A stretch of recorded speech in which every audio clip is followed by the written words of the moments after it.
Hello.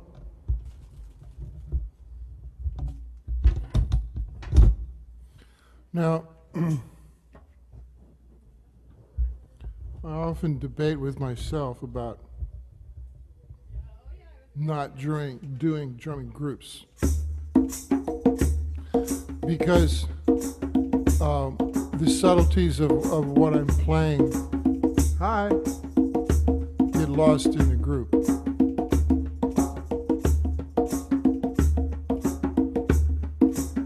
So we've had some interesting feedback, like from people actually all over, wanting a little bit more of a technique to train people to be actual drummers. Now that's great, I love to hear that, because I had a lot of years of learning technique, primarily on the snare drum, rudimental drumming, and that's really the foundation for a lot of different kinds of drumming. If you understand that, you can translate a lot of other types of rhythms into something that we can understand in this culture, because our rhythmic consciousness is very specific to the way we learn. Indigenous cultures learn through feeling, and we pretty much learn through the intellect.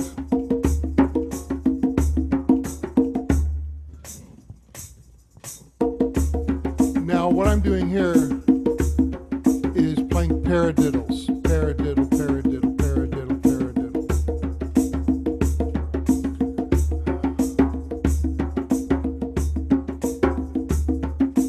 Paradiddle, paradiddle, right? Okay, now slow it down is right, left, right, right, left, right, left, left, right, left, right, left, right, left, left, right, left, right, right, left, right, left, left.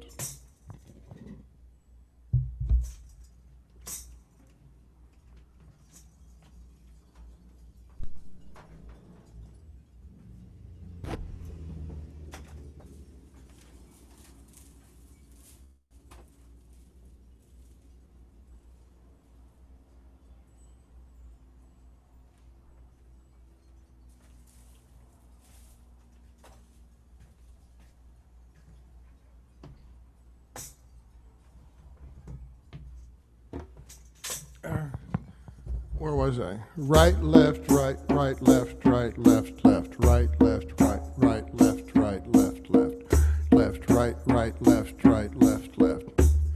This is a good exercise for a lot of different kind of sequences where you're required to do two notes on one hand.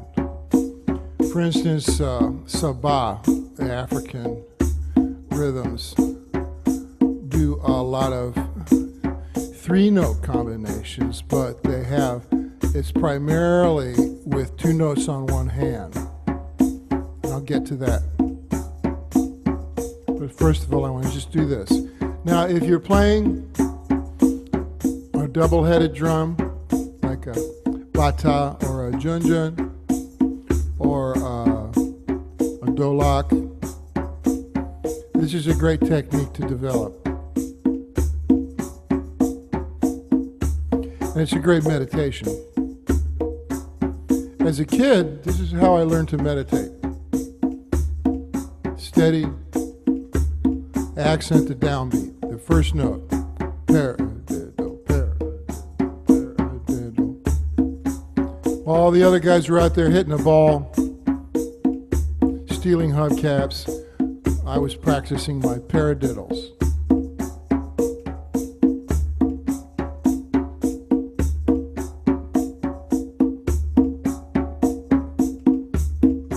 Now, I explained this before.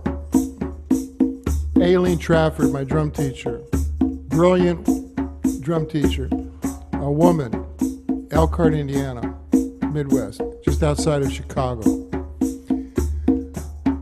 You know, her drum students were, many of them were top award winners nationally.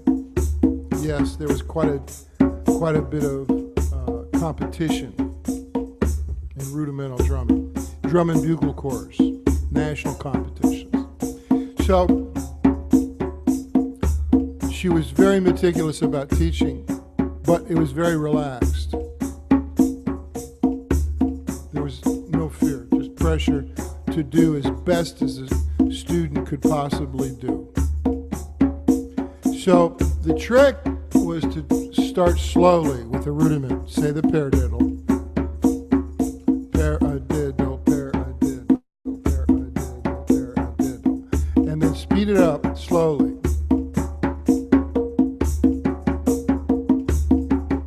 And as you speeded it up, concentrating on breathing, staying relaxed, because the muscles start to tense up as we speed up our technique.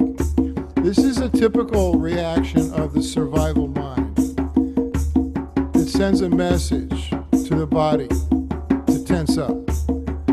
This is a reaction. It's not in relation to a real threat. So what's happened is the survival mind, which is a mechanism, it's not really us, perceives the tempo speeding up. So it immediately makes the inaccurate assumption that the world has become dangerous. So as a result, it says, okay, get ready for fight or flight. And that's completely inaccurate because there's no danger. We're just speeding up. But the animal, the human animal, has this ancient signaling system that says if the tempo and the environment speeds up, there's probably danger. So as a result of this, the study of learning rudiments, drumming rudiments,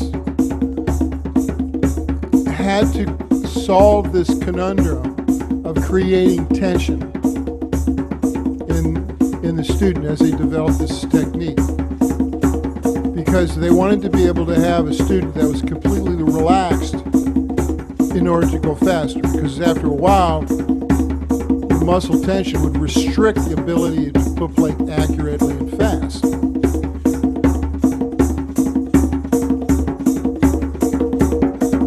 So what did they do? They said it open and closed, meaning after you've speeded it up, you have to slow the rudiment back down. Now, modern drum teachers often forget to do this because everybody's now in a hurry to speed up. It's very, very, very important to slow down when you practice your rudiments because it puts a new signal into your body, into your mind, into your muscles, that it's safe, that the world is not dangerous. So that keeps the drummer in a meditative state of relaxation, even when they're going incredibly fast. Now, a lot of drummers who don't have this type of training are faced with the problem of staying relaxed, especially when they're tired and working a lot as drummers. You get fatigued. So that's the slippery slope of drugs and alcohol. So I was very fortunate to have a method of meditation, of relaxation, and energy management, which enabled me to be an adequately good drummer, to be able to work playing music as a profession, and not succumb to what many drummers felt was the necessity of taking drugs and alcohol in order to relax.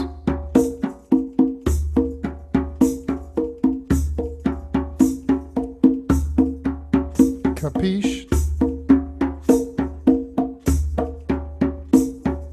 So, most drummers don't have the patience anymore to slow all the way back down.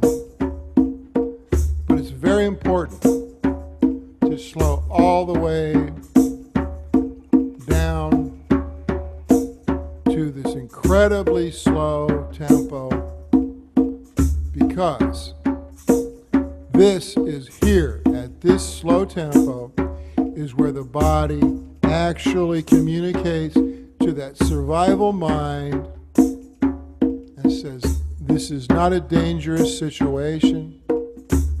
This is merely a technique so you can relax that automatic reaction of muscle tension and allow me, the drumming body, to do what I know how to do and not to interfere with these inaccurate assumptions from the survival mind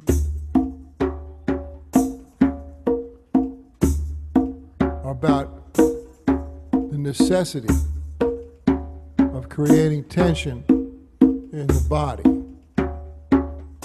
And this is an interesting observation on the divide between the body, sensibility, and the mind, intellectual processing.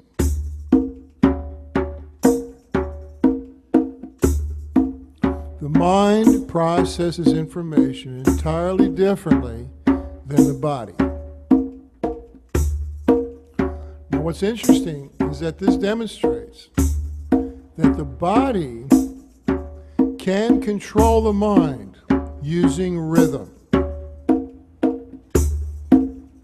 Because as you've experienced by listening to this, the mind calms down as the tempo slows down. And this then becomes the key for the healing drum therapies. Reintroducing a language of slowing tempos into the intellectual survival mind is a way to bring people back into their psychological balance and integration. Although the technological environment that we're in really often precludes that ability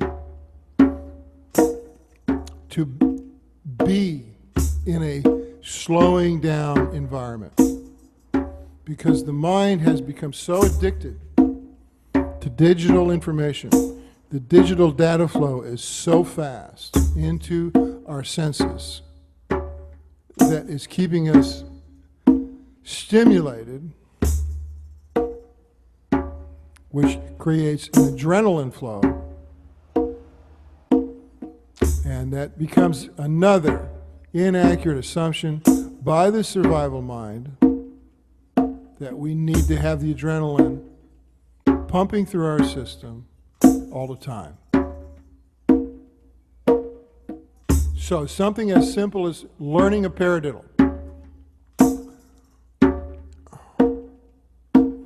Pair, did, do, pair, did, do. Right, left, right, right, left, right, left, left, right, left, right, right, left, right, left, left, right, left, right, right, left, right, left, left. Now when we're down at this slow tempo, you see how the intellectual survival mind fights and wants to speed up or end it or add extra notes. So the meditation then becomes being happy with just doing this, the steady state meditation.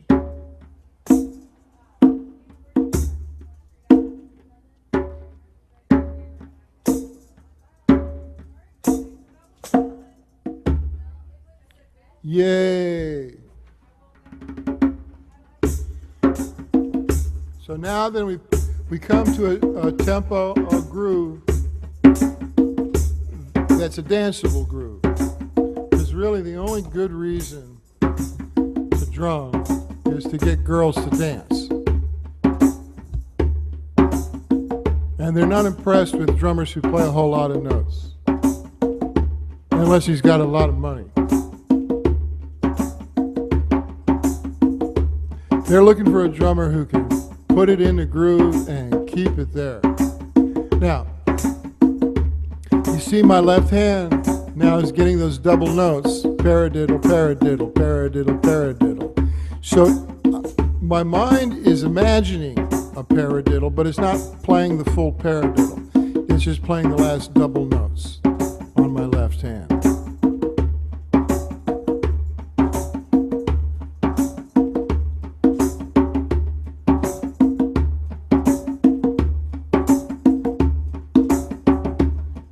Hi, come on in.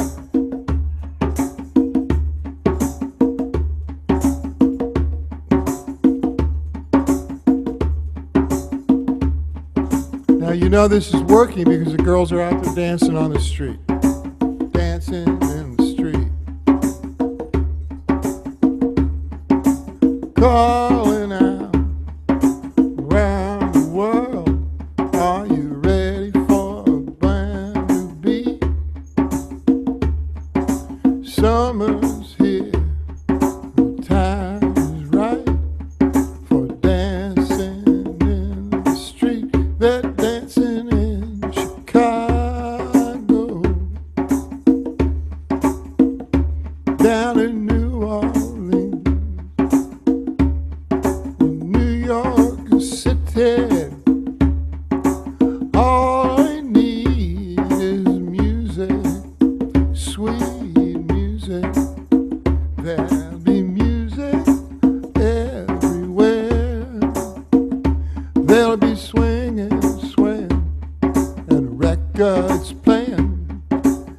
Chance for folks to meet.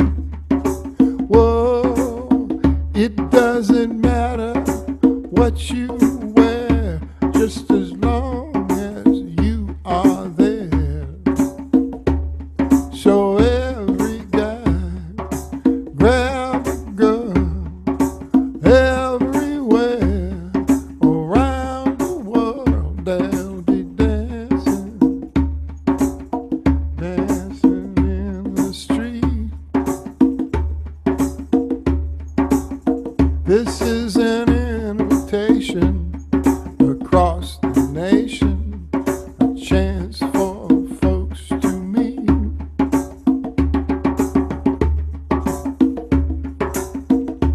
So as a drummer, these basic rudiments then apply in a universal language that all humans relate to, especially if it's at the right dance tempos.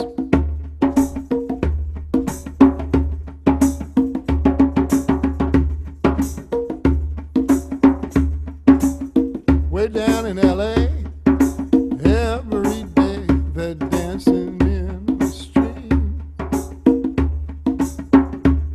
It's from a big strong line, every time they're dancing in the street.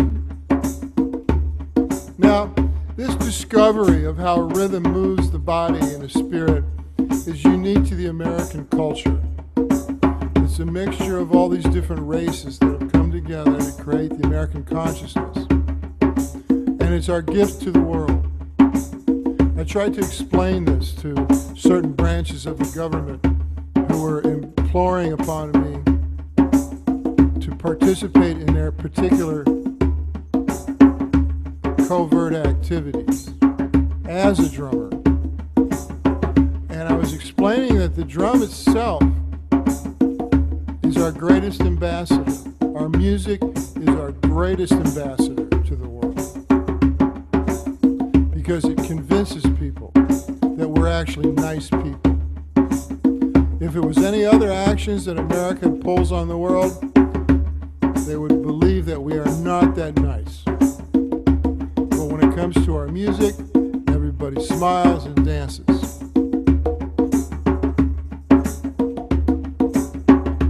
Even if they don't want to. So again, that's an example of how rhythm moves the human organism on a deeper level than the intellect understands.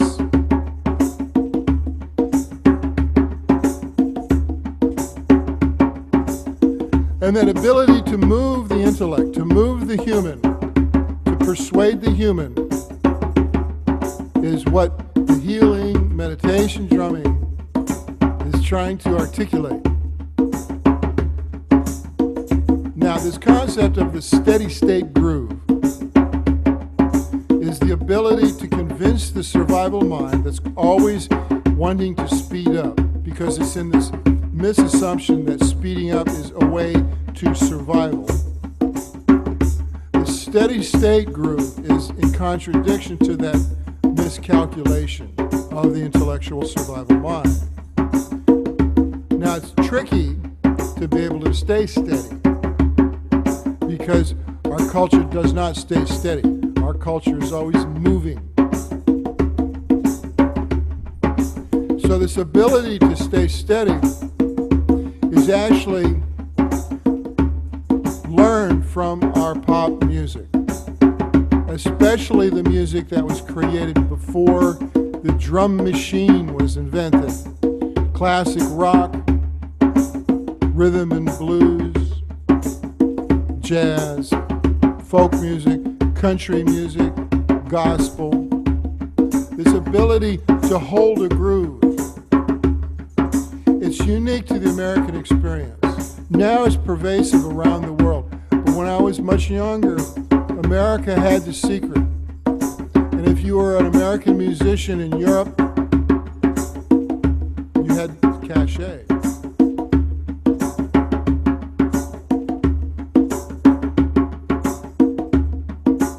But then again, some people are afraid of their sense of rhythm being awakened and stimulated, thus putting them in a compromising social situation where they might seem lascivious, sinful, non-Christian.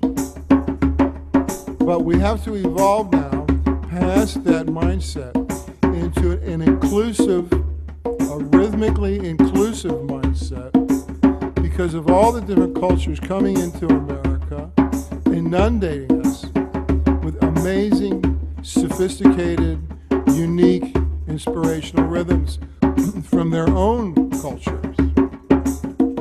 And then we assimilate that into our music. And any culture that does not allow music, any culture that does not allow dancing, extremely suspect, including our own.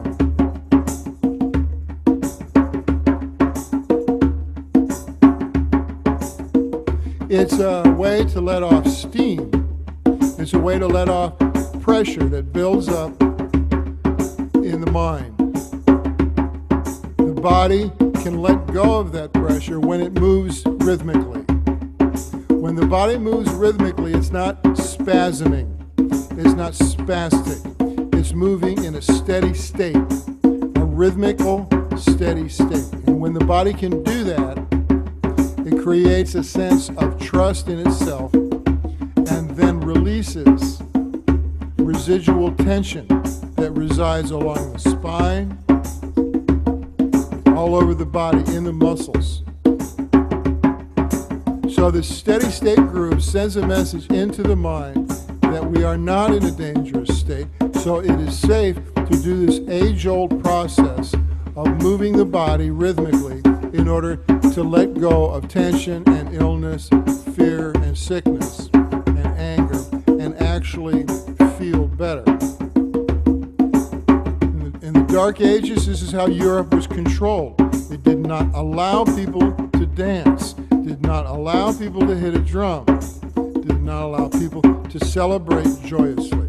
That's why it was called the Dark Ages. And the rest of the world, though, the rest of the world was still capable of dancing and drumming, even in the Muslim world at that time. So different cultures have different agendas. And one of the things that they always control is the population's ability to dance.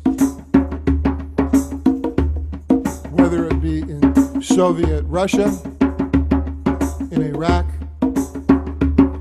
or in the Southern White Baptist in America. Restricting people's ability to move rhythmically is a way to control their mind.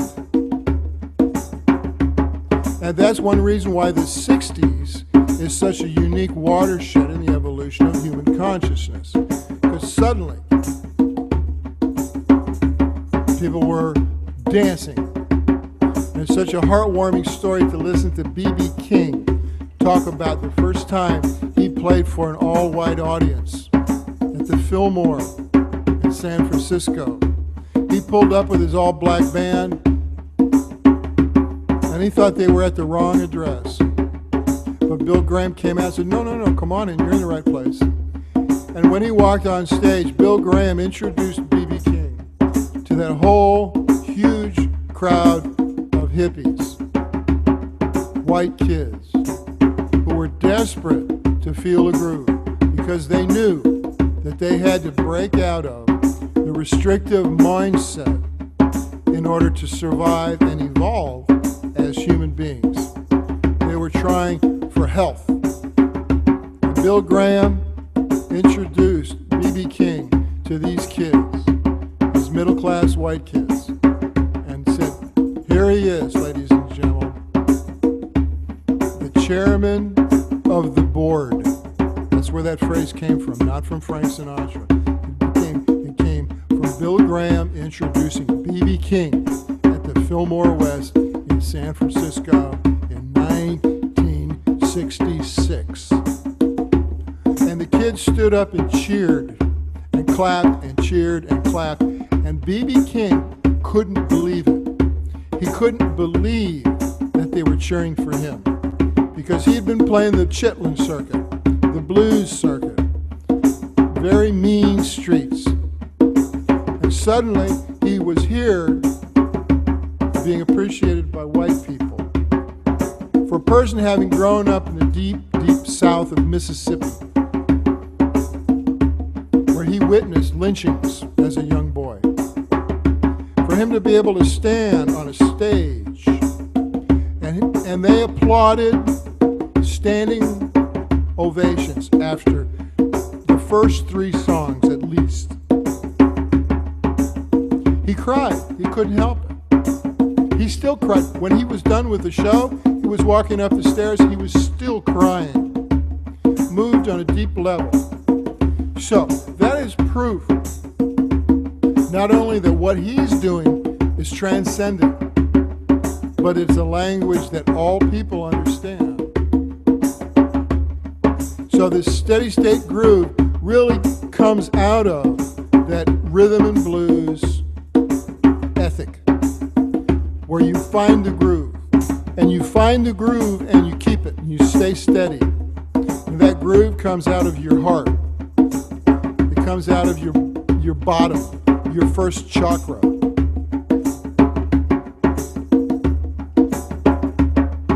And when any person in any culture feels that steady state groove, they go to a unique place. Their consciousness rises to the trance prayer state. This is not voodoo. This is not negative energy. This is the way we are going to download our new consciousness. That's why I've been doing this for the last 27 years, going around the country, teaching the downbeat. Now, most people don't remember, but I was probably the first one to do a drumming group in their communities all across the United States. Midwest, Northeast, the South. Because I knew this had to happen. If my culture was going to evolve into something that I was going to be proud of, it had to happen. Because the steady state groove creates a sense of safety, a sense of compassion, nurturing, healing, and peace in our hearts, and calmness in our souls, and happiness in our minds. It's the quickest avenue to those ideal states. That's That's why I constantly refer to it as the steady state groove, because it's not speeding up. It's laid back. And that ability to lay back a groove so you don't push the tempo is the greatest art form that rhythm and blues and jazz has brought to the world. This is not metronome correct. This is behind the metronome. This is late to the metronome machine. That's why the kids are having such a problem, because they're listening to metronome drumming, machine drumming, sample drumming. And the reason that was invented was so that the record companies could make more money. It had nothing to do with the quality of music. It was quicker to use a drum machine in the recording studio than it was to spend hours miking real drums. But the acoustical qualities of real drums are something that the human animal needs to experience. And the digital drums have been starving the humans now for almost 40 years. And you see it in the neurotic, self-centered, shallow, paranoid, fearful mentality of everybody walking around with their earbuds and ignoring the real world because they're being brainwashed by the great machine that Steve Jobs inadvertently invented. They are little robots. They're mindless. They have no connection to their hearts. It's making them really stupid, walking across the street, staring at their iPhone screen with earbuds in their ears and not even aware that the traffic around them, or driving. So that shows how insulting the drum machine really is. It's contemptuous of human nature. It says, you're so stupid that you consider me good enough as a drummer. And as a result of that, I'm going to take advantage of you. I'm going to convince you to do what these corporations want you to do, which is toe the line.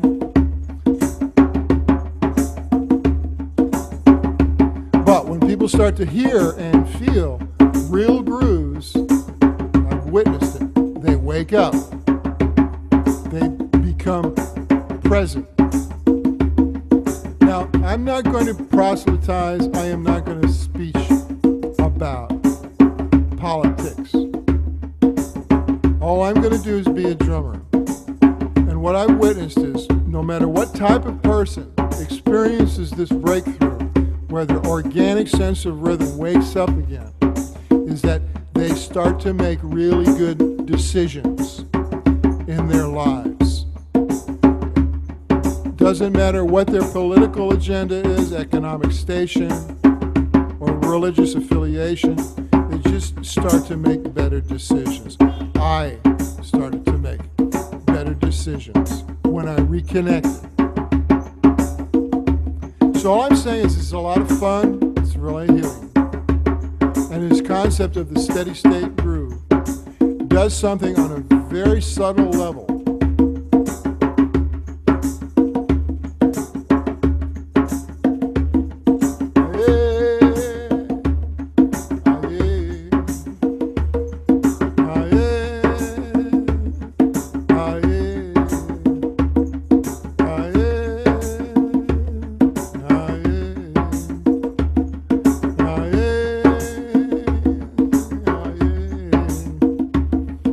Now, the newest discovery, which is also ancient, is that there are healing properties in something as simple as a drumming pattern like this, or even simpler. Now, the healing qualities on a physical level, as well as a psychological level, a spiritual level, and a psychic level.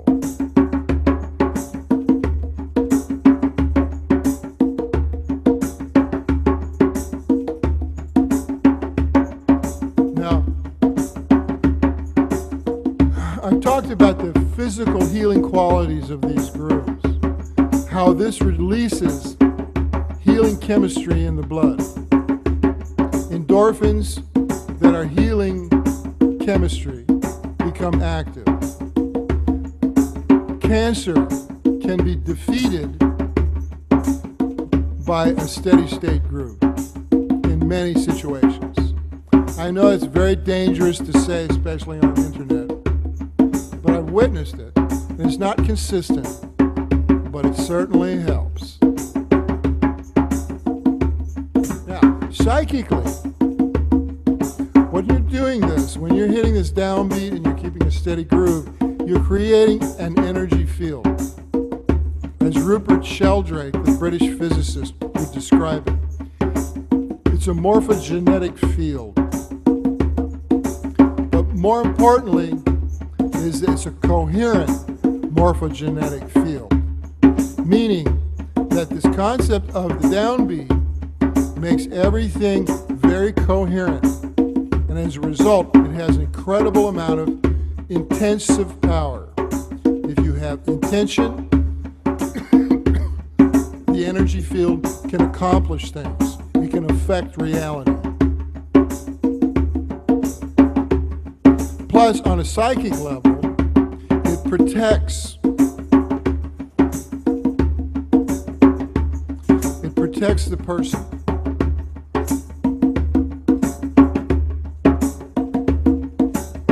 So you're creating a reality using rhythm, which to me is very exciting. You're affecting reality by the type of drumming that you do. Now, I haven't changed this groove now for 15 minutes or so, but I don't know exactly how long I've been doing it, because when you're in a steady state groove, you lose track of time, which is an interesting phenomenon because you step outside of time. This is all, again, still based off the paradiddle. Paradiddle, paradiddle, paradiddle, paradiddle. But this is also Afro-Cuban.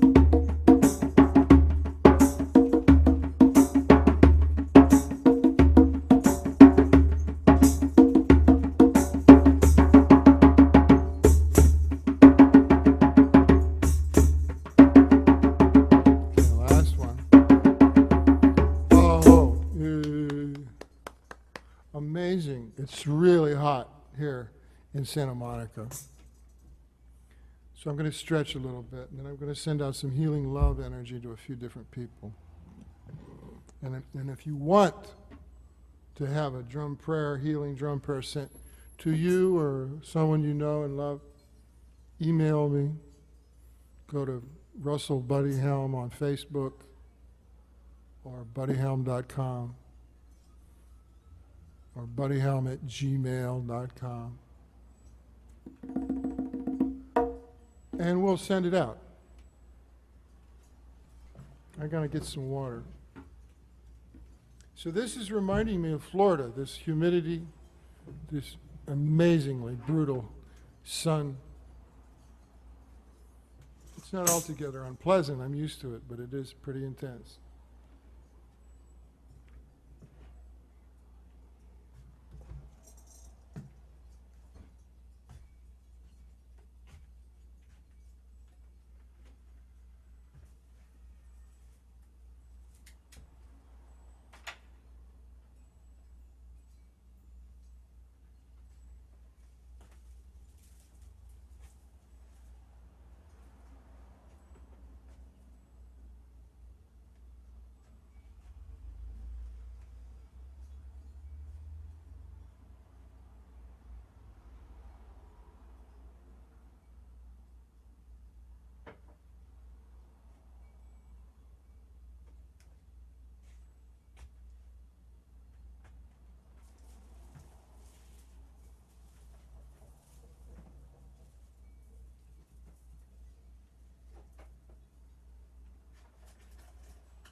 Cookie time.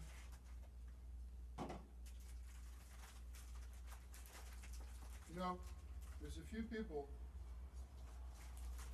that I really miss. And some are still alive, and I miss them.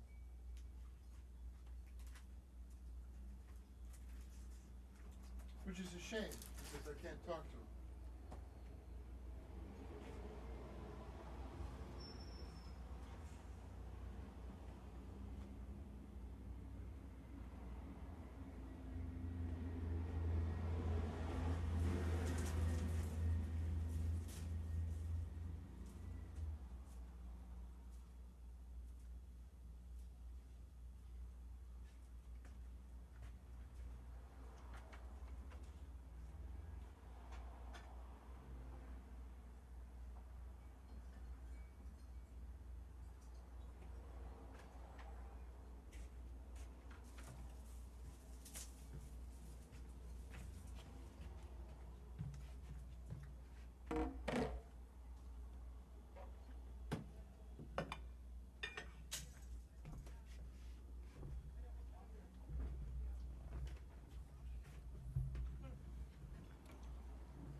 So, the drum is a way to make peace with our hearts, because our hearts dwell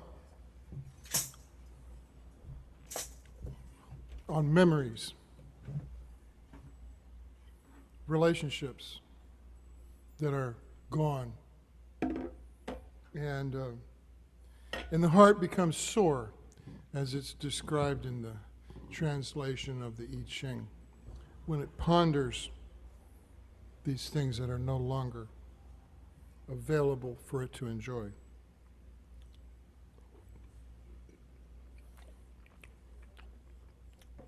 So, the heart is a very sensitive organ. Hi, come on in. This is the first drumming workshop that no one has shown up. So we do this every Sunday afternoon at 3 o'clock for 27 years. We do it 3 times a week.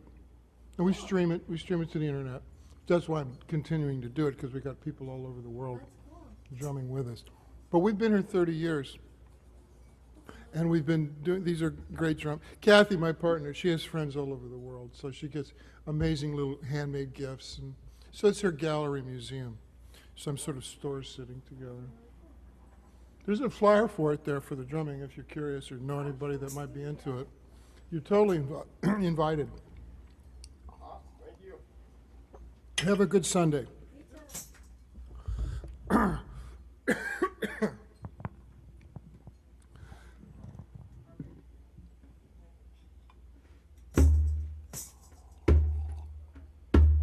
Now the heart, when we're dealing with healing the heart, you got to remember that the heart has its own intelligence, its own deciding patterns. And we can access that heart wisdom using rhythm. Now, there's a lot of theories about the rhythm that the heart works at.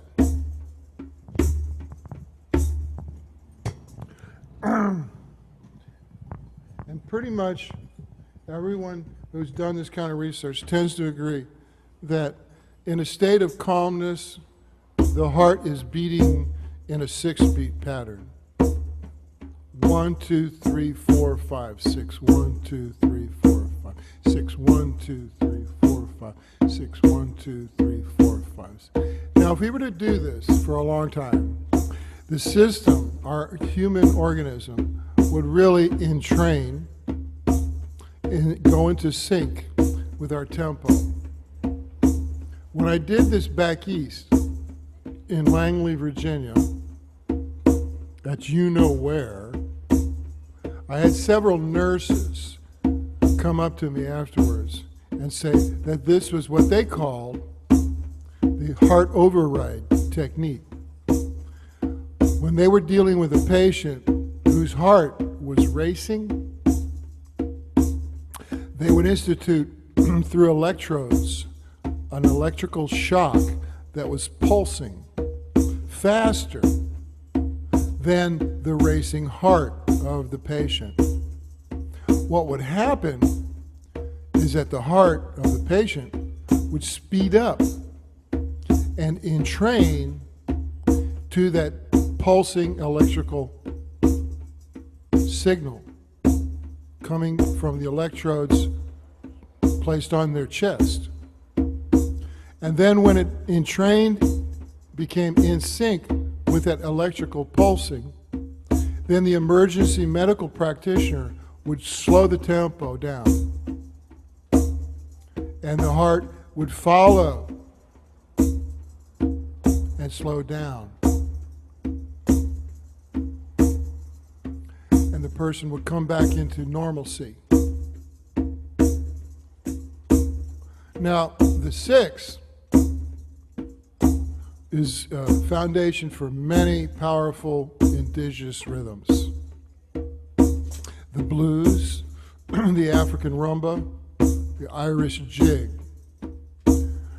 1, 2, 3, 4, 5, 6. 1, 2, 3, 4, 5, 6. 1, 2, 3, 4, 5.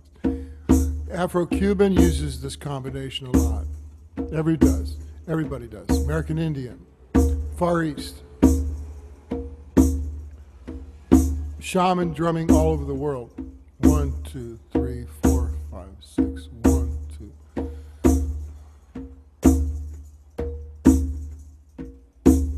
2. So we can send out healing love to the people that we want to connect to on a heart level. Because a heart has a frequency. It broadcasts bioelectrical energy and it's not affected or limited by distance or time.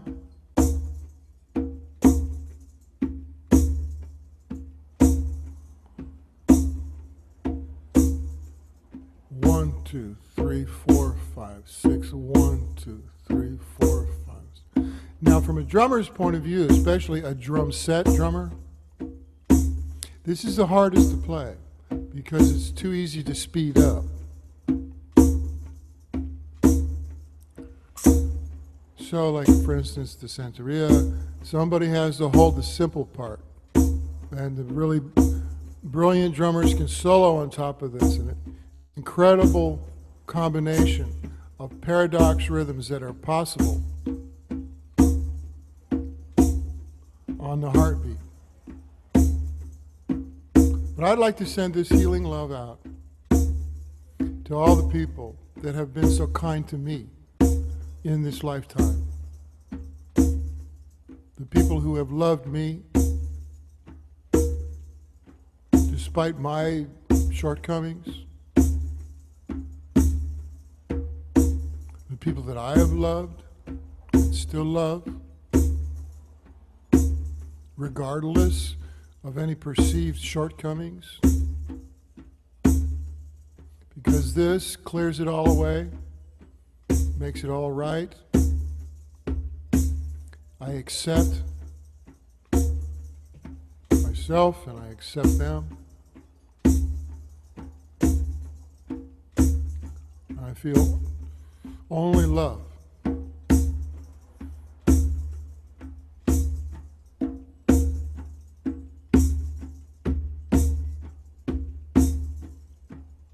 When I ask forgiveness and acceptance, and I give forgiveness, and I accept life as it is, and I seek peace,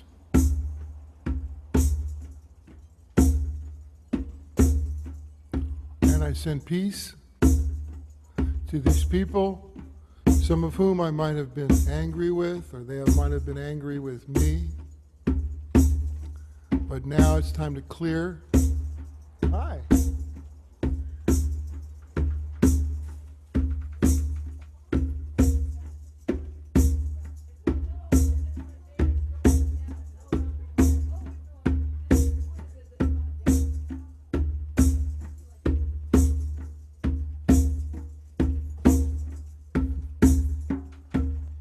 Must have been a hot drive. It was not a detour. I guess it was a big bike ride today. Oh Maybe yeah. half an hour to get through downtown, get on the freeway. Hi. Nobody. Here's a little coffee left. If you want a little sip of. Oh, that must have been an ordeal. It's like, oh no, how do I get on the freeway? Go through downtown. Like, streets are closed there.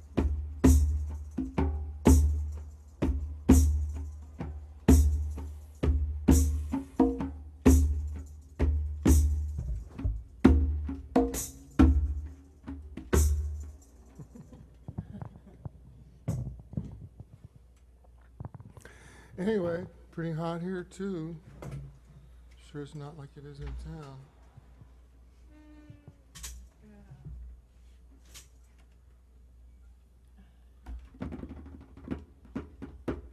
Anyway, I just been lessening. Oh, I'm gonna open the back door.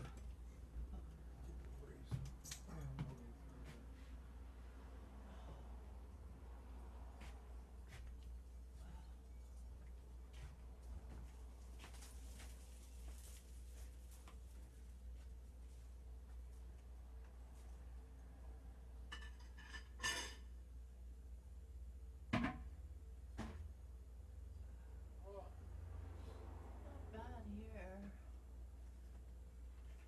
You made it. Yeah. Maybe more bites. You got more bites? Yeah. Do you want anything? No, I carry a tube of stuff with me. Well, I cleaned out his bag. Oh, thank you. There wasn't much in it. I didn't see anything come out. But I brushed up the bottom. There was critters on the bottom. Maybe I'm just gonna shut this down, Oh, okay. unless you want to drum for the world. I don't know. I get drunk sometime. Okay. If you're tired, No, can there's shut it down. nothing else to do. We're here. I started at, 5 after 3. Oh, you can drum for a while now. So did you do a lesson? Yeah. Then I was just doing the heartbeat rhythm when you came in.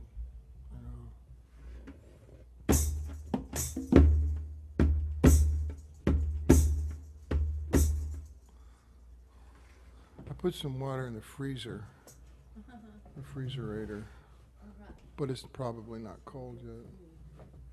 Hmm? I brought some good food. Good.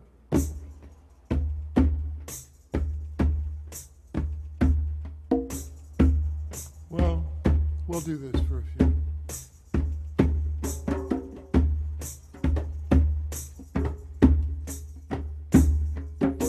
And I was overdubbing on the Alpha Centauri song. I put lyrics on it. And a bunch of percussion. Barney Kessel. Starting to sound pretty good.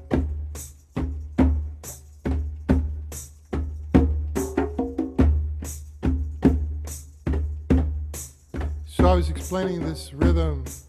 It's a heart rhythm. This is the rhythm that the heart beats at.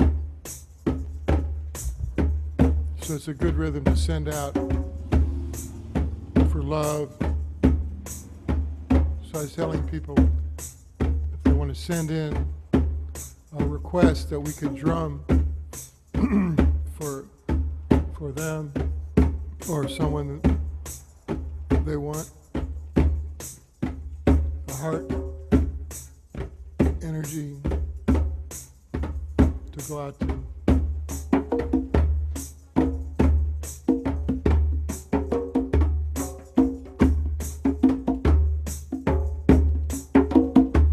And then I did some more of the paradiddle work.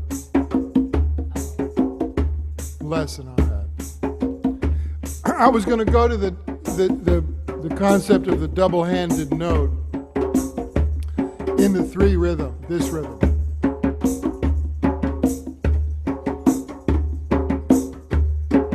Now, here, I'm doing 2 notes on my right hand and a note on the left. 2 and 3, 1, 2 and 3, 1, 2 and 3, 2 and 3.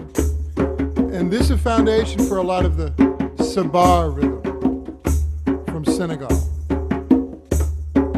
Well, they play really fast, and they don't use both hands. They use a very thin, flexible stick in one hand, and then the other hand plays a single note.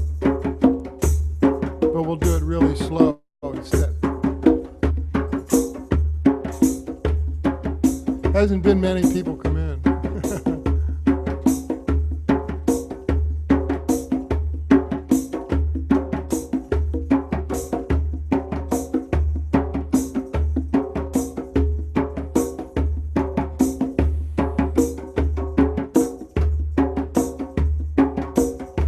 So if you're playing like a double-headed drum, like Deb, if you're watching this one, you can do 2 notes on one hand, and then the other note on the other drum head. Like if you're playing a junjun, 2 and 3, 1, 2 and 3, 1, 2 and 3, 1, 2 and 3, 2 and 3, 1, 2 and 3, 1, 2 and 3. And this is a foundation. And then what I like to do is mix it up by having the tambourine play in a different time signature, in a 2-beat time signature. And I'm going to move the microphone so you can hear the tambourine a little better. Hi! Oh, you made it. Come on in. Yeah, it's all right. It's a quiet day. Come on in. Get some chairs. There's a couple of chairs over there. Hi. Okay, there's some pillows there. You want a pillow? And there, so like behind you, are there stands over there? Yeah, let's get some stands. The stands are the secret. That's why you don't have to hold the drum with your legs, which is the traditional. Yeah, they won't stand on their own. They're counterintuitive. They're counterbalanced. So yeah, there you go. Yeah, and then you tilt the drum forward. Good. Hi, sorry. That's okay. Your name. I'm Kathy. I'm Chris. Chris, nice to meet you. I'm Buddy. What drum would be good for Nancy? Okay. Well, let's, those 2 at the end. Yeah. Thank you. Just get it off the wire there. There you go. Excellent. Thank you. Yeah. Now you have to take your rings off, but don't lose them. We had a woman in here left her rings last week.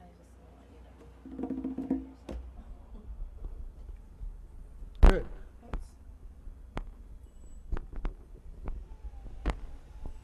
What's that? No, it's pointed in the opposite direction.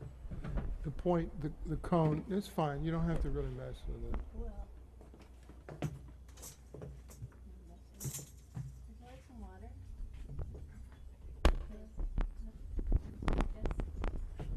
Okay, I put some in the fridge.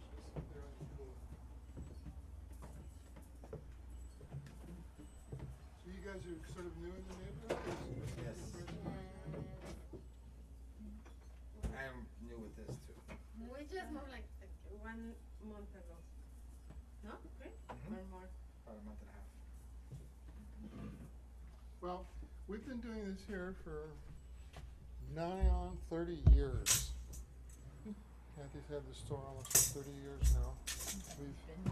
We've done this 3 times a week. And we get these beautiful drums from our friends in Ghana. So the way I teach this, and I've always been a drummer. I started when I was like 8 years old. So I'm classically trained, but I've, stay away from the technique and just go for the feel. And along the way, you'll acquire some technique, probably. But here, what we're doing is just finding the deep tone right in the middle of the drum head. Come all the way right in, all the way into the middle of the drum head. Further in. Yeah. Yeah. And then come up quickly. Yeah, so you hover.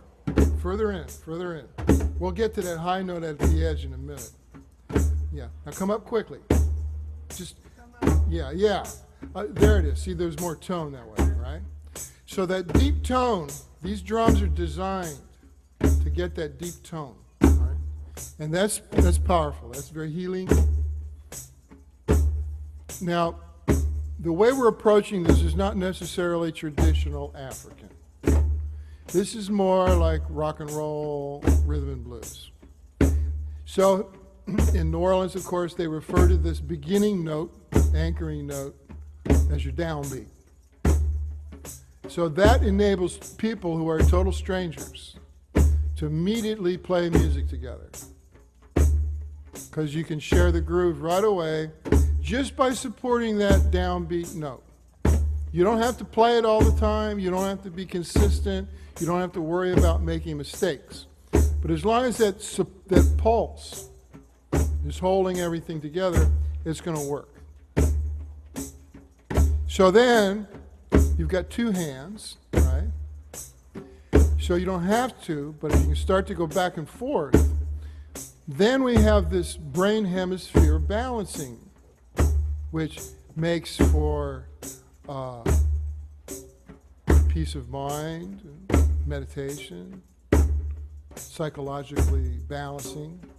There you go. It also physically balances us. So it's like yoga in that sense.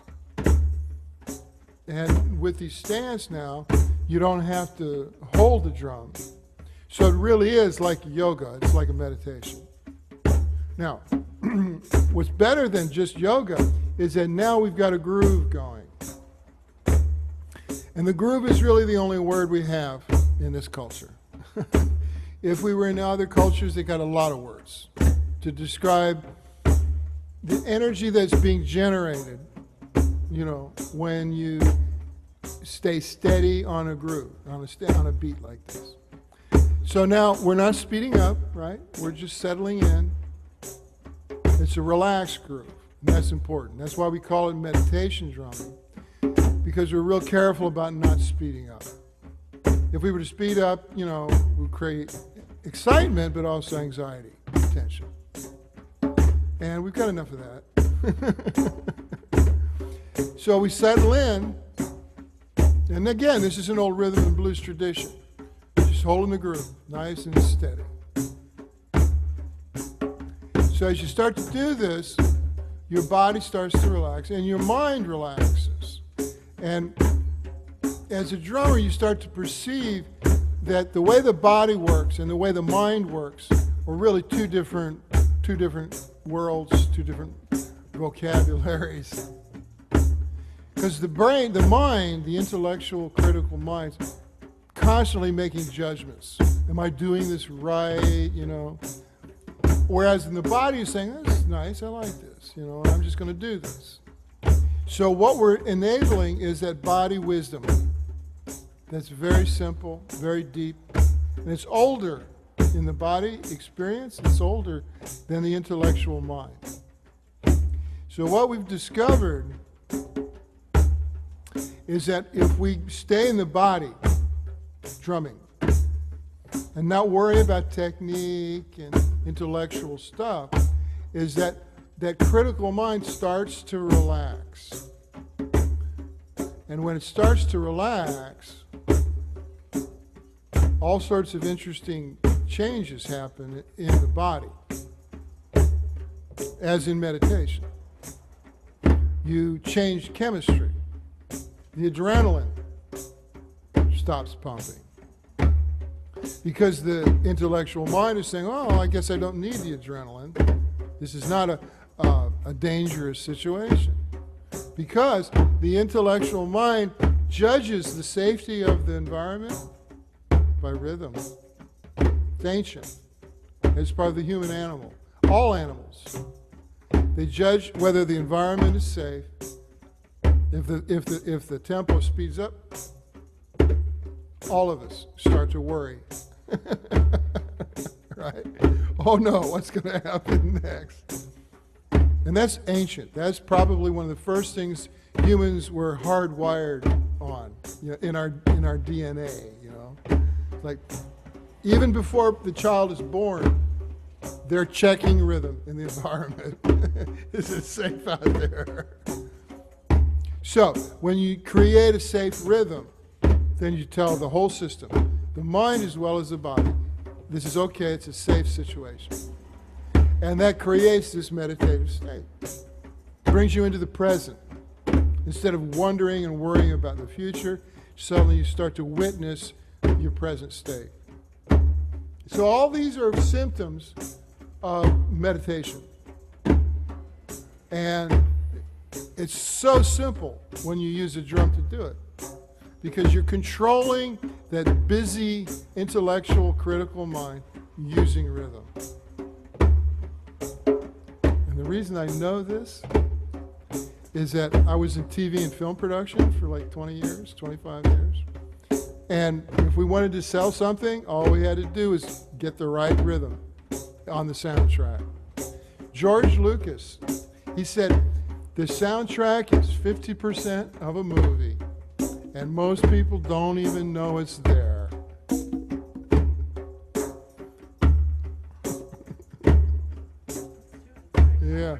Yeah, real powerful. So I said, you know what, fine. I said, you know what, I love music. I love it too much. I'm not going to do this. You guys are cold, cold-blooded. I want to go back and, play music, make music. So that's when the healing and the stress reduced, because I had to use the drum as a stress-reducing tool to get back into sanity. And accept myself, the critical mind starts to relax. It gets impatient, but the rhythm tells it, no need to be impatient. So we call this like steady state groove. We're not going anywhere. We don't need any, drama. You can solo all you want, but we'll just stay steady. Hi, come on in. And you come on in here too if you want to look around. We do this every Sunday afternoon, and you're totally invited. We've been doing it for like almost 30 years. 3 times a week, not just Sundays. Tuesday, Friday nights at 7, Sundays at 3. And we get these great drums from Ghana. We have friends that carve them in Ghana. And they're solid, solid tree trunks, hand carved. They're not machined at all. Sound great, don't they? Yeah. This room's real special. You can always hear it from the street too. Good. Yeah, we've had people say, yeah, I've lived in this neighborhood for 20 years, whatever. Those are interesting little engraved carvings from Bali. When we went to Bali, about 28 years ago, it just pulls apart. They're pretty snug, this weather makes them snug, but it pulls apart. And they were makeup kits for the women. They kept... What is... Lime powder. Yeah. They use as a base. So we just like the engravings. They're not really functional in our culture, but they're beautiful pieces.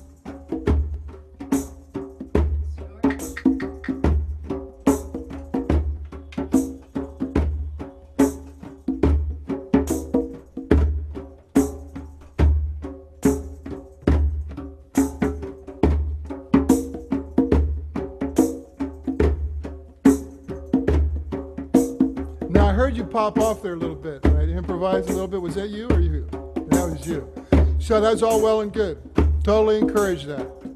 Because what that signifies is that you're feeling confident and safe, and so that's a good sign, right?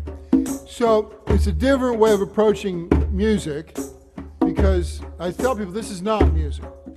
So you don't have to worry about wrong notes. And so you experiment.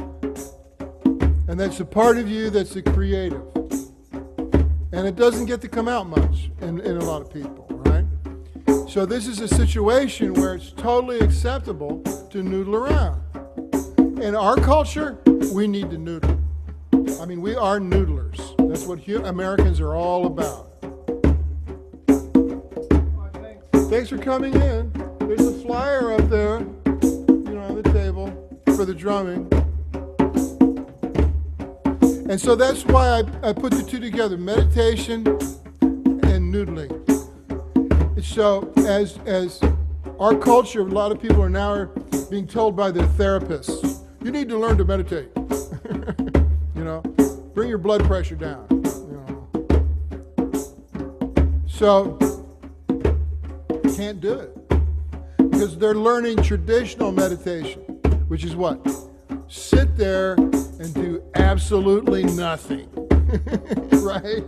I mean, it's like, we can't do that. We've never done that. Our culture's never done that. We do. We have to do. Even if it's the wrong thing, as long as we're doing something, we feel okay.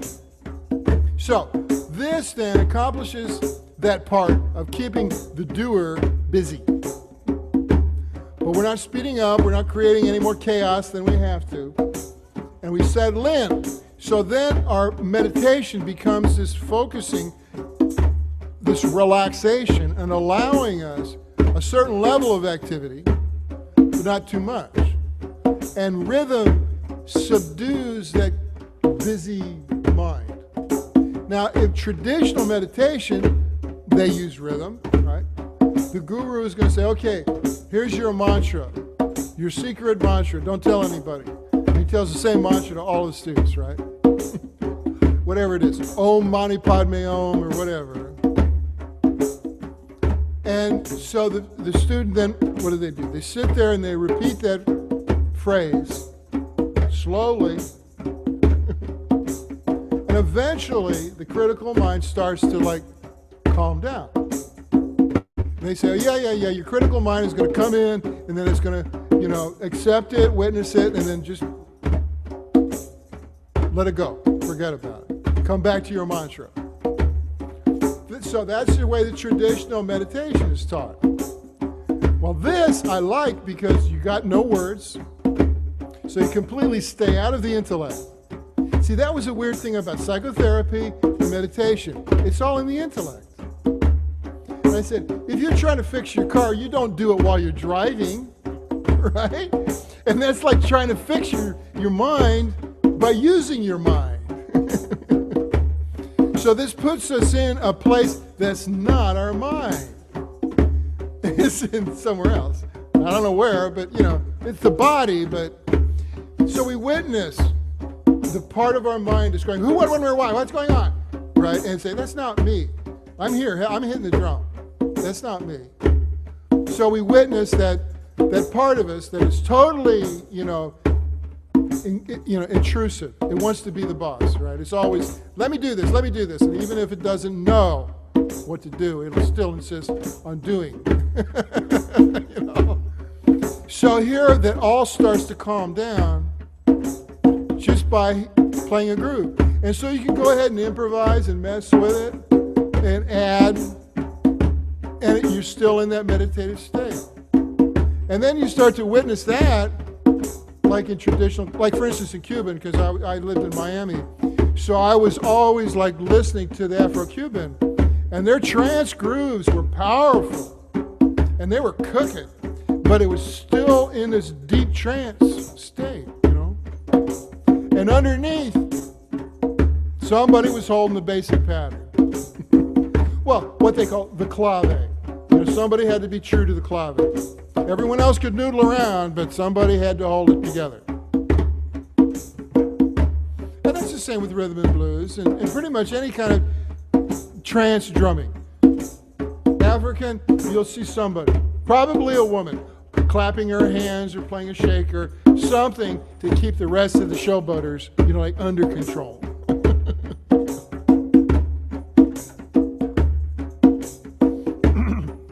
So then you witness the mind, steps in there, and you get freezed up. It's like miss the note, right?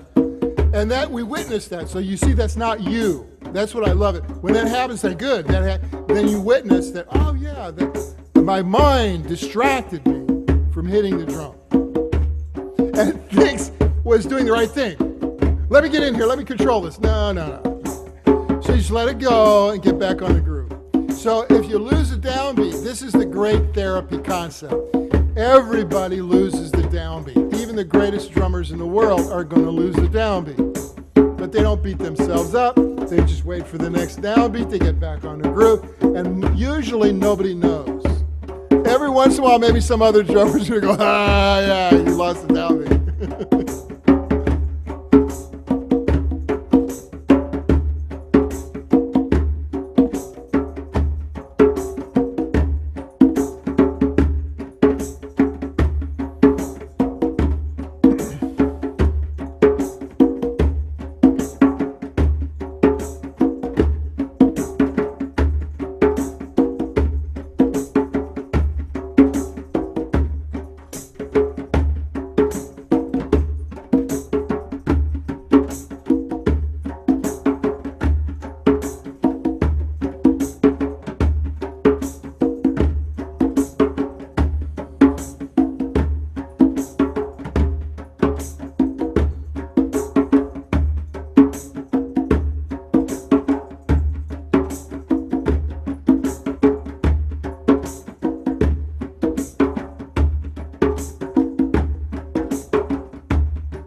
we start these groups, I explain that when you drum like this, once you settle into a groove, you're generating energy, some kind of energy.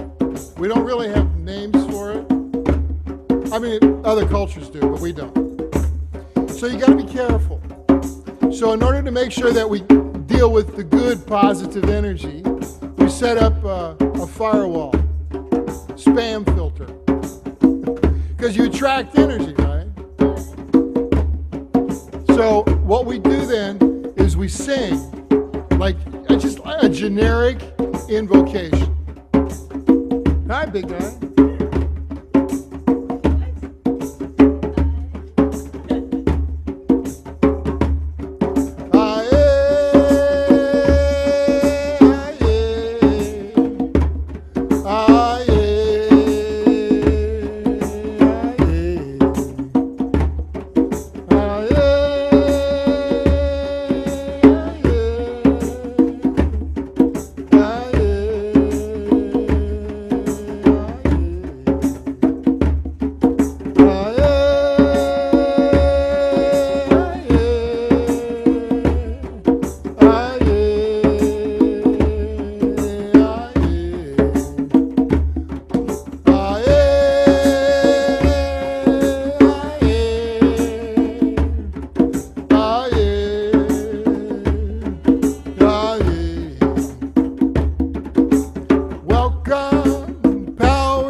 Welcome, powers of the sky.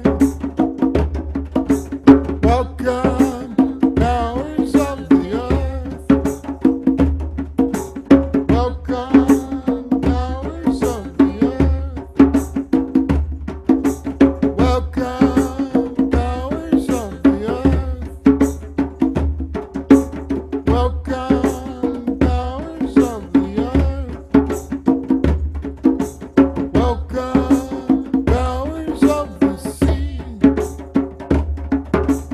Welcome, powers of the sea.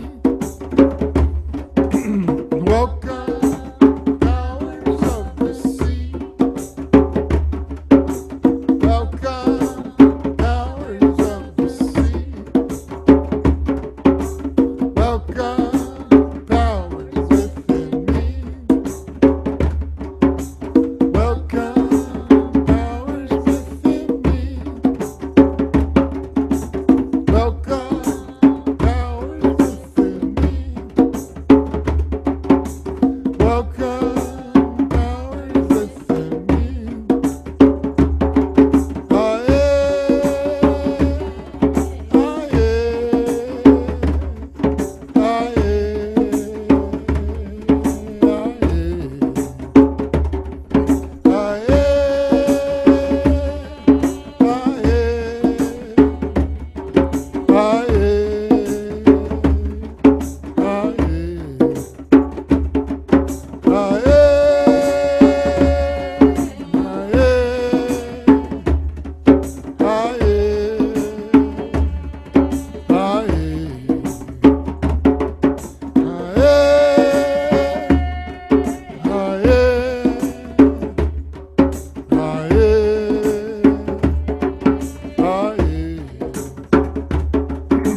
Circle, drawn round. Circle, drawn round. Circle, drawn round. Circle, drawn round. Power brought down. Power brought down. Power brought down. Power brought down. Protection surround. Protection surround. Protection surround. Protection surround. Sacred abound. Sacred abound. Sacred abound. Sacred abound. Let the goddess dance. Let the goddess dance. Let the goddess dance. Let the goddess dance. Whoa.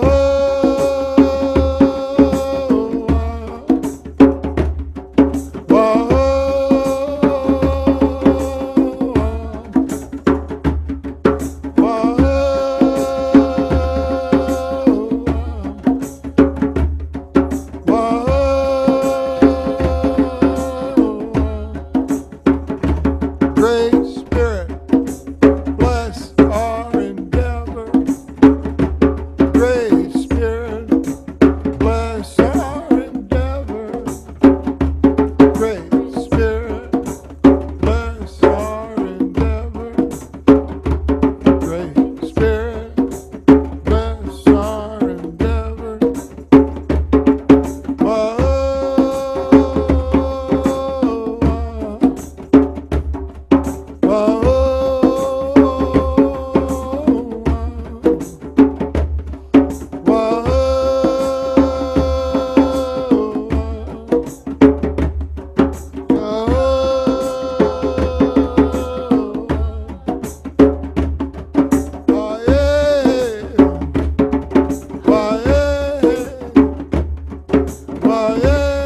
we're going to have a big ending. It's really important to have a big ending. That way everybody that's watching knows where to clap. Okay, here we go. Keep going, keep going. Okay, here comes the last one. Oh, yeah.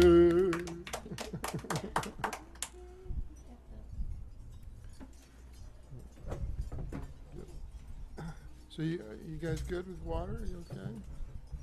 You need some water?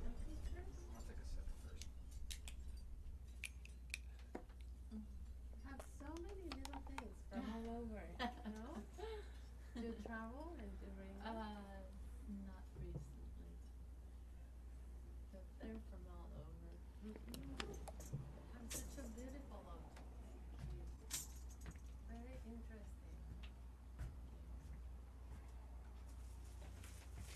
You've been all over. We've got India, Indonesia.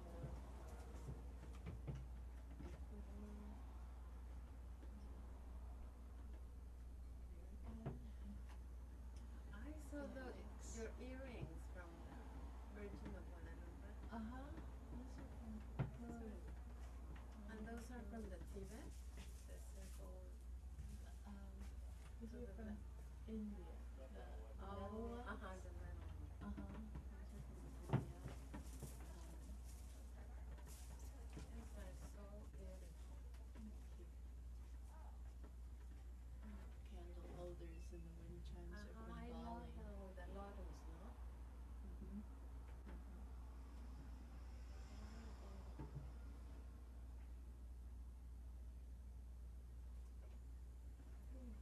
Lots of spirit.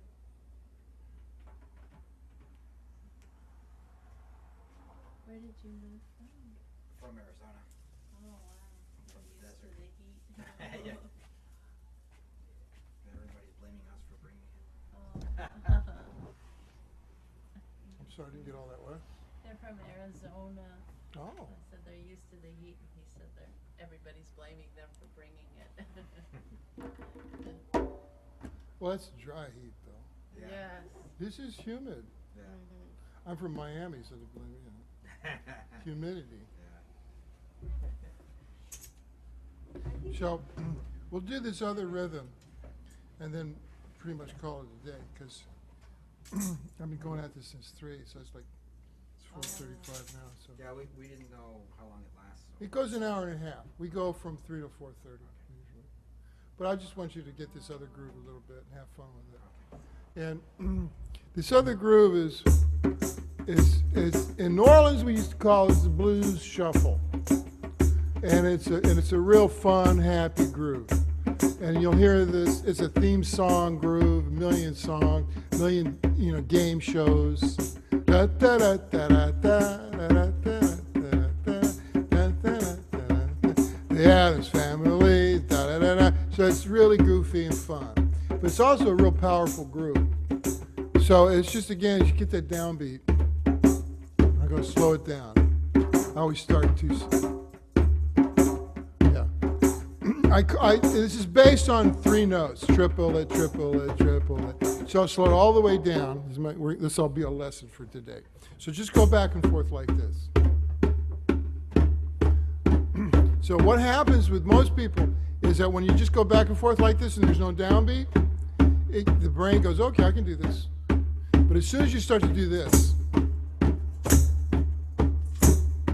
suddenly, yeah, you do 2 notes on one hand.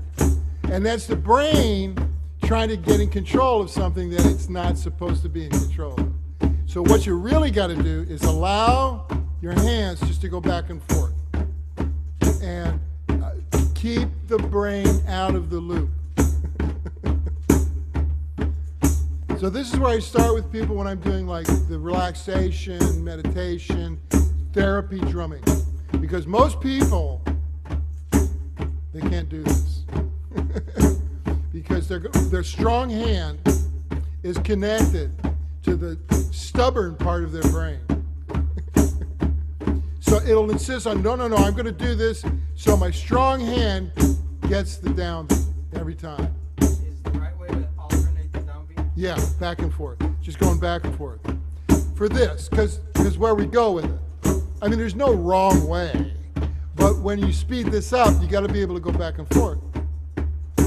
Plus, this stimulates the part of the brain that we don't use. Because the left hand, are you right-handed? I'm left-handed. Oh, cool. Left-handed people usually have an advantage with drumming. Because you're already doing stuff with both hands. You grow up having to deal with the right-handed world, right? Yeah, so you're already capable of ambidextrous activity. I remember I was doing a show, and there was a left-handed drummer, and they went on before us, and he said, well, I'm going to have to move my drum set for your drum set because I'm a left-handed drummer, and it's set up for a left-handed drummer. I said, nah, I can figure it out. I'll do it. He goes, you sure? I said, yeah. It's a nice set. I sat down and I'm like, man, this is really hard to do.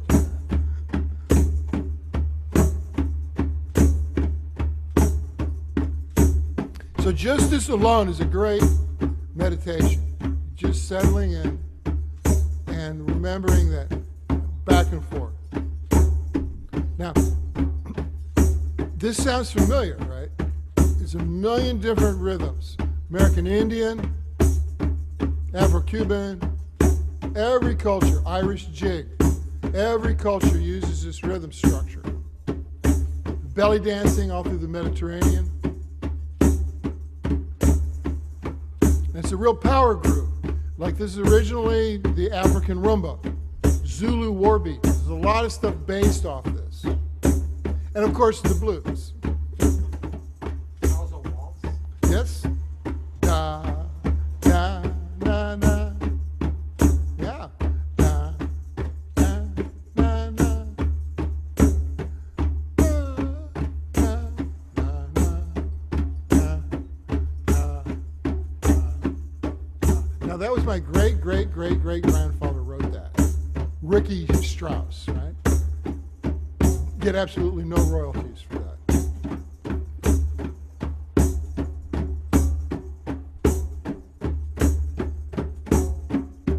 So now you got it, right? Pretty much. So now we study, stay relaxed, and start to speed up. Now as we speed up, the mind begins to freeze up, locks up. Oh, I can't do this. So then stay right here now, don't speed up anymore. Then we get used to this tempo. We set cruise control here at this is about 35 miles an hour compared to where we're gonna go. Don't speed up anymore, just settle in here. And so then you get relaxed again.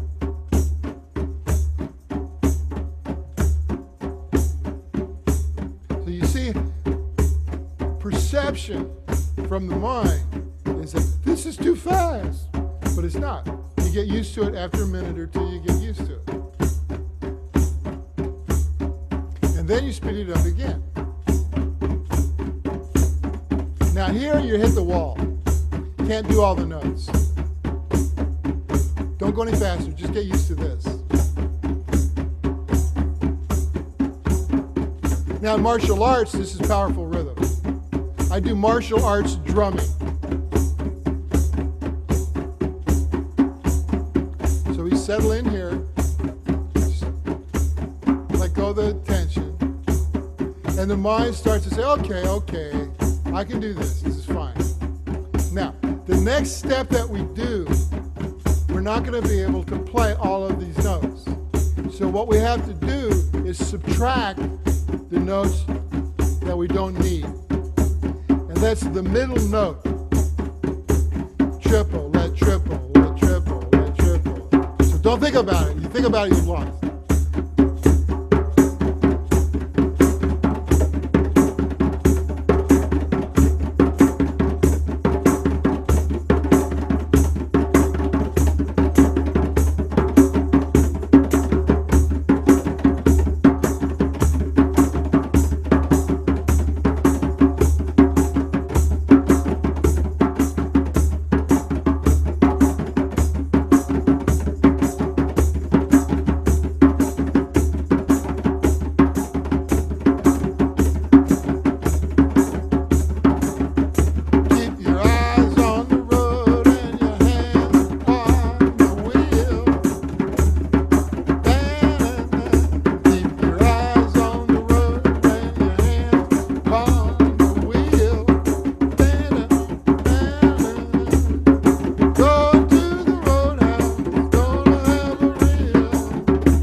Thank you, Detroit.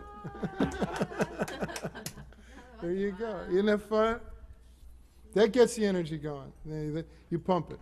And you got it, you know, it's not that hard, you know. No, Just- it's like you said, if you think about it, you don't do it. Uh-huh. What now? It's so hard if you think to. with Start what- thinking. Oh, yeah, yeah, you don't want to think about it. And you don't want to wash my hands. No? You get, well, I'll switch and get everybody confused. So I try to teach it so you get it in your language, you know. Everybody learns a little differently, so, but yeah, you can wash my hands, that's totally okay. But that sounded good. You guys stay in the groove, that was good. So it's, Can we pay you with card? what? Can we pay you with card? Yeah, sure. Yeah, so I was out in Arizona. I did this in Scottsdale. I did this in Phoenix. I did this in Bisbee. Like these classes? Yeah.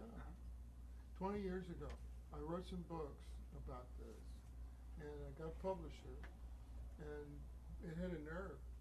They sent me on the road, and all of these new age stores in Phoenix and Tucson and Bisbee and Scottsdale, they all wanted me to come out. This is like I said, 20 years ago. And so it's like, okay, you know, I loaded these drums into the van and I went out there, and I really had a great time. It was different, you know, it was different, right? And I was like down in Bisbee, and I was like, wow, this is cool, you know. Totally different. Well, what was neat is like my AM radio in my van was picking up the Native American radio station. Oh, really? Yeah. So I was hearing in driving, because I just drove at night, you know, hearing the chants, you know, and the drumming. Oh, that's. And it was just like across the desert, you know, and it was just, this was a special moment to be able to hear this. And they just played it all night. It was just their local, you just got it there locally. And it was so magical. It was really nice. And so I always remember that dry heat in the middle of the night, you know, out there in the desert, listening to the drums and the tribal chants, you know, That's very special. from their local radio I wonder if they station. still do that. I don't know. I don't think it was AM radio too. I was just like checking the radio dial, see what was out. I'm paying for I was both. like, Oh, oh, wow. yeah, oh, did you want me to, Yes. I thought it was Yeah, it is for both. for both. You didn't want to pay for me? He's paying. And then I got down to Bisbee. They had me come back there a lot because they really wanted to have, because it's real hippy dippy and artists and everything. No, this is for And they Oh, that's for one both. each. they wanted me to come back there and get it going. So I went back there a lot. And then I learned that southern route, you know, like, you know, coming back into San Diego, you know, through the southern part of the desert. Yeah. And that was fun, man. I got to, and you go up the mountain there and the boulders and all that stuff. That was really cool. It Yeah, is. at night that looks really special. Like Yeah, it's boy, like you you're can on see the moon. forever. So I had really good memories out there. It has a very nice energy. It no? does. The desert. Yeah, there's very magical in it. And so the more people that I talked to who were doing this new age circuit, you know, with its teaching, crystal, whatever they had, they said, yeah, there's all these stories and fables and myths about like Tucson and magical, you know, energy of the Indians and all these other, you know, whatever, extraterrestrial. Nice. whatever. Oh, yeah, there's a lot. Oh, and then there was like also a church in Tucson that had me a bunch of times. It was a Unitarian or Unity Church or something like that. And they were full on. They had their workshop going every week. They were like totally going. When I got there, it's like, whoa, you guys are totally organized. Oh yeah, we've been doing this. We're into this. And they were making their own drums, and it was just really cool. Wow. I love that one. This one. Ah, it's Rem? Yeah, these are nice drums. And you can play those with your fingers as well as, you know, with the mouth. And all the drums have the same principle. There's a little lower note in the middle and a higher note at the edge. Do these need to be tuned? The way you tune these is the old Irish way, because This is the American Indian version, but the bower in the Irish version is the same principle. You take a little sponge, and like for instance in the pubs in Belfast, they would wipe up the Guinness off the counter and rub it on the drum head, and that tunes it, that loosens it up, and it cures the head. Oh. This is like, you know, beer. Guinness preferably, but yeah. 'Cause More we have flavor. we have a couple of these at home. Uh-huh.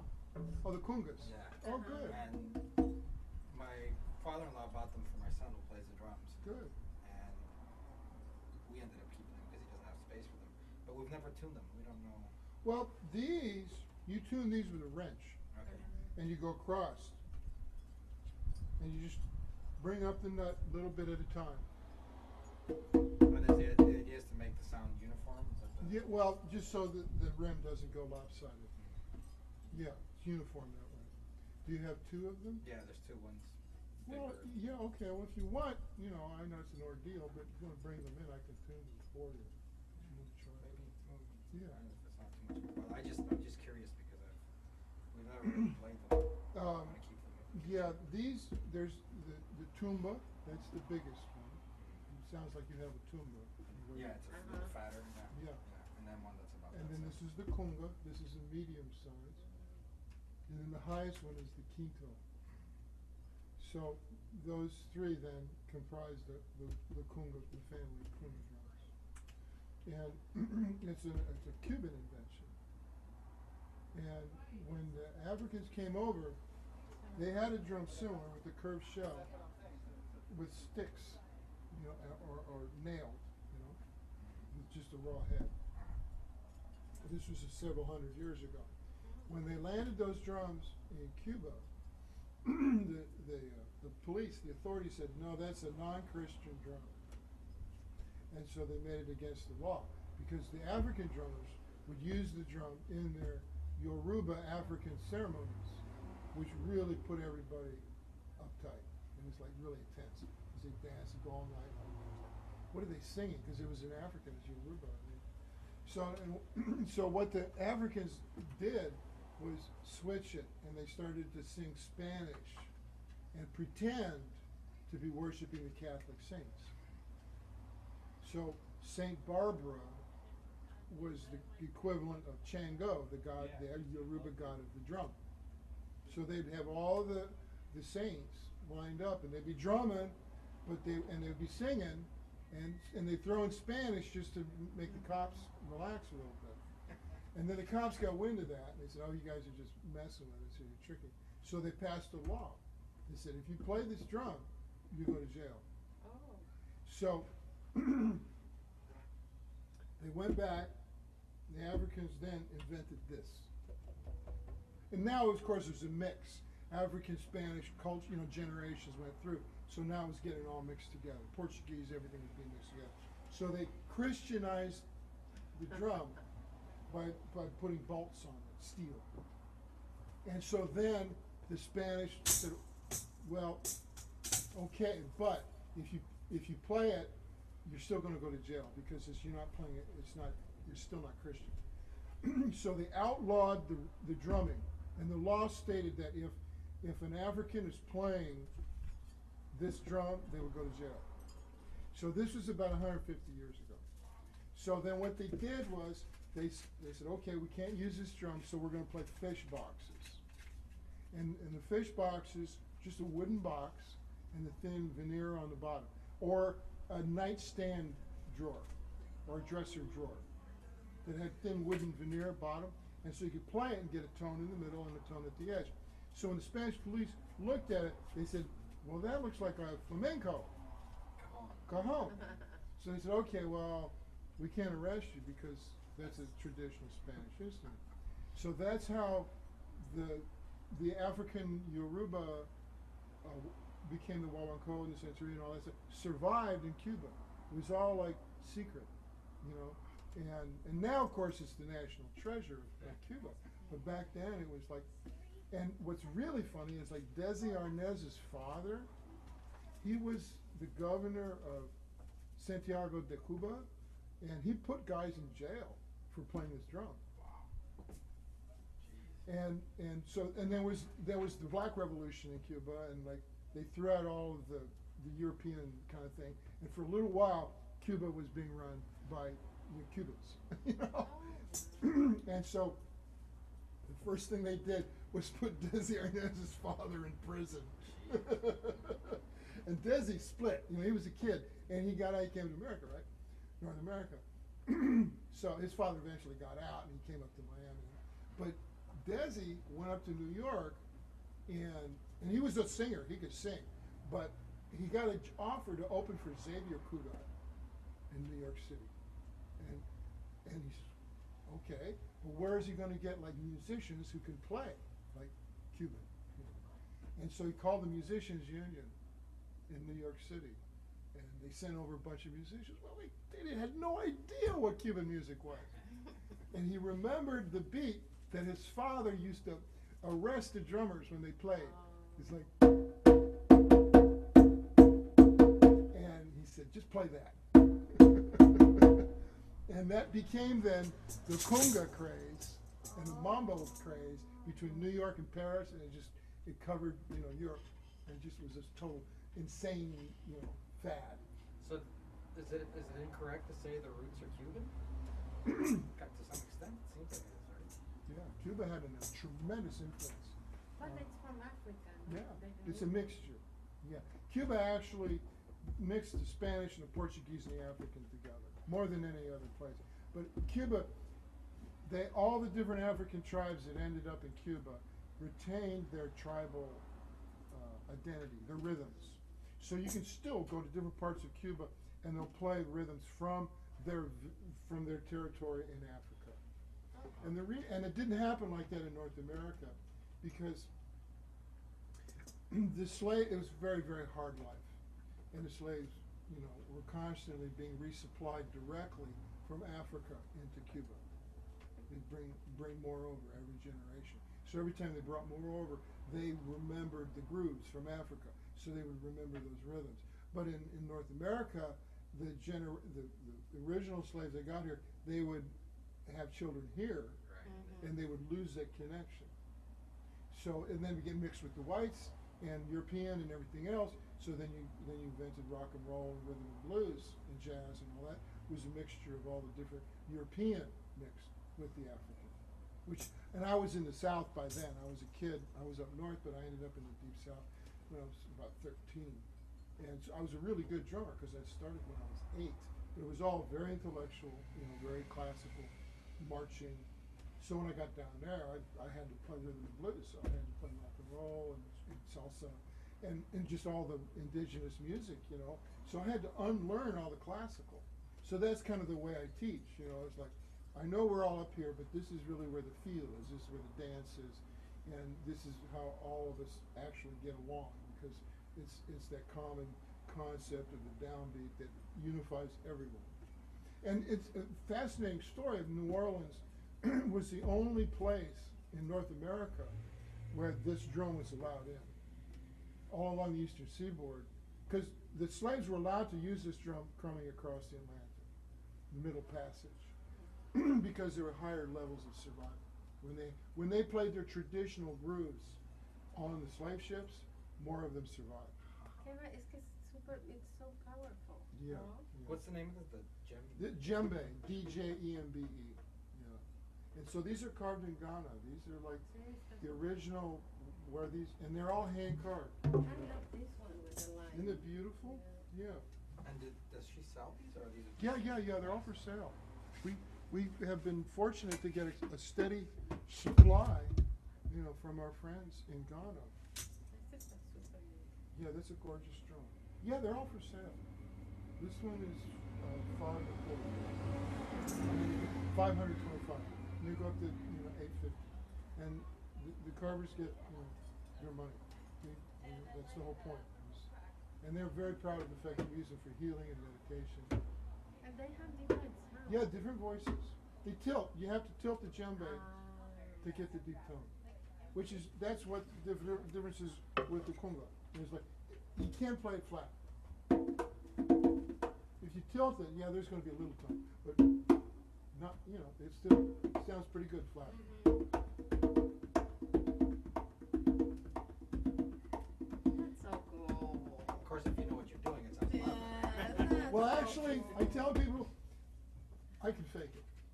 Like, if we were to have a great conguero in here, he would bust me right away.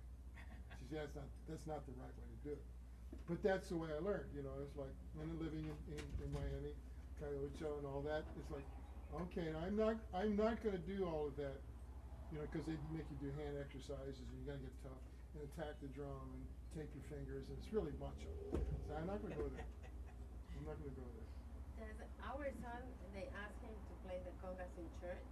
His hands were destroyed. Oh. Yeah, you gotta be careful. So the way we do this, like I said, pull your hand up quickly off of the head. That's not traditional African. African, you're gonna hit the drum hard. And also Afro-Cuban. It's like you attack the drum. So no, we don't do that. We're very gentle. Come off the head quickly, which is actually a martial arts technique. And you get a better tone, I think. You come away quickly and you don't hurt your hands. Because I worked with Baba Olatunji, a great African drummer, prophet. And his hands were in bad shape. He was in his 80s and they had to amputate one of his fingers. And he still drummed. And he was like, but he played hard. You have these amazing stories. Go on forever. Mm-hmm. Well, those are so sweet. Thank you. That's a really popular CD. I've done a bunch of these CDs for different meditation and healing. And this one, there's no stories on this one or singing. It's just all music. There's some flute. And that was the first book that came out that I published. That's been reprinted now in England. That's the reprint in England. And there was originally a CD that came with it. And it explains, that was the one that came out almost 20 years ago now. That was about why people are feeling the need to drum. You know, because it was kind of fascinating. I said, why are But people? it's what you're saying that keeps the energy up, Yeah, no? And it's so healing. we've seen people like get better. You know, they feel better, but physically, you know, there's like illnesses and things they get over. I started to feel it in my tummy. Mm-hmm. No, When you were do you know? I was feeling really relaxed. First I Except for the few times that I missed them. oh, I keep missing. Then the And brain I kicks was, in, like just like you said. I "Oh, was that's laughing okay." because I said I'm just I was just bringing it out of them. No? Well, I don't know. I was too focused on my own thing, but it's so true that that the brain tricks Yeah, you and you uh-huh, start yeah. thinking about it, and it's hard So- to let it go. So this is an easy way to see that, you know, and free yourself. So you just enjoy the moment. Mhm. you know. It's great. Well, Thank we'll you be so back. Oh, much. you're very welcome. We'll be Yes, back. good. Thank you. Likewise. Thank you very much. Yeah, it's very nice Adios, meeting you both. Kathy. Nice Nice to meeting meet you. you. Thank you so much. Thank you. Well, see, there you did that with your right hand. You know, Yeah, that's you have to, right? Yeah, right. Have mermaids, no? Well, as a drummer, I definitely had to learn how to use my left hand. Mhm. So there's a lot of things that I can do with my left hand. Not a lot, but Yes. it's Do you ever play in? Because I think I saw on your flyer that you worked with a lot of. yeah, I worked with a lot of big acts when I was younger. So you recorded in studio? Oh yeah, I did a lot of that. Not anymore. Not so much. I focus on the healing meditation Okay. stuff, and this room is set up for recording. Mm. So, and we send a really good recorded signal out to the internet. And and a lot of the musicians didn't get where I was going, and they made fun of me. They said, "Healing what?" And I went, "Healing drums." They go, "Man, you're tripping," you know. And so they were kind of like critical of it. So I realized I had to go off on my own direction and just pursue this.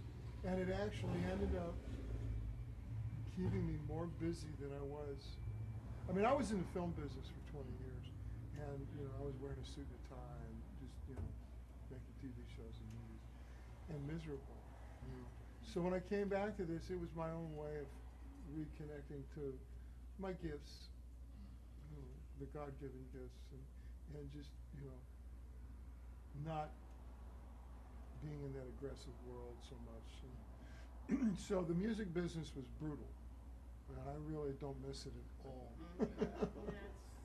Friends were killed and murdered. There was all sorts of horrible things, and there was a lot of bitterness. So this was a way for me to work through that. And they busted me when we went to Bali, Indonesia, like 27 years ago. We were up in the jungle, and the guy said, "You're a drummer."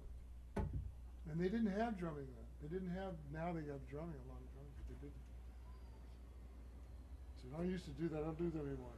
He goes, "No, you are a drummer now." And he insisted, and we drummed, and we were up in the jungle, and it turned into this, it was, I didn't know till later, it was Hanuman, the monkey god exorcism dance that he did in front of me. There's another kid, drummer, Indonesian, could speak English, and this guy put on a mask. And it was like a mustache and an old, he said his grandfather had carved this mask, and it was like this healing event. And we were drumming, you know, and it was in the jungle, and I suddenly felt really good. And I had just taken my suit off not long before that. That's when you realize that this is what you Yeah. wanted to do. And so they said, everywhere we went in Bali for the next 3 weeks, take these drums, heal your people. I said, yeah, you'll understand. And sure enough, when we got back, I mean, people came in just like you. They said, I don't know, there's something about the drumming. And this was before the drumming had become a fad. Oh, 27, 30 years, that's So we did it, we just offered it, and sure enough, sometimes we've had this room packed, you know, shoulder to shoulder, 15 people. Couldn't even get from there to there, had to go out and around. fun. And most of the time it's like this, more or less, real relaxed, because we don't advertise. We don't need to be discovered. And then when I wrote the books, and I went out on road to sign books and tour, big groups, you know, 1,000 people, you know, big shows. And it was just me. I didn't have to babysit a band. I didn't have to put up with rock stars, any of that. It was just me and a drum and a tambourine, and that was it. And I was like, I like this. So much better. Well, congratulations. Thank you so much. Thank you for coming in and Well, sharing. hopefully we'll see you again. Yeah, you know, you got your ring now. You took your ring off. You got to put it back on now, right? I always have to remind people. Ah, okay. Yeah, Thank it's you, here. Nancy. Thank you, Chris. Okay. Thank you. Thank you. You're very welcome. I got to touch up this floor. Let's see. Maybe I'll get to it on Wednesday. Why? Oh, it's looking funky. Where I had to step on a wet floor and grind it in.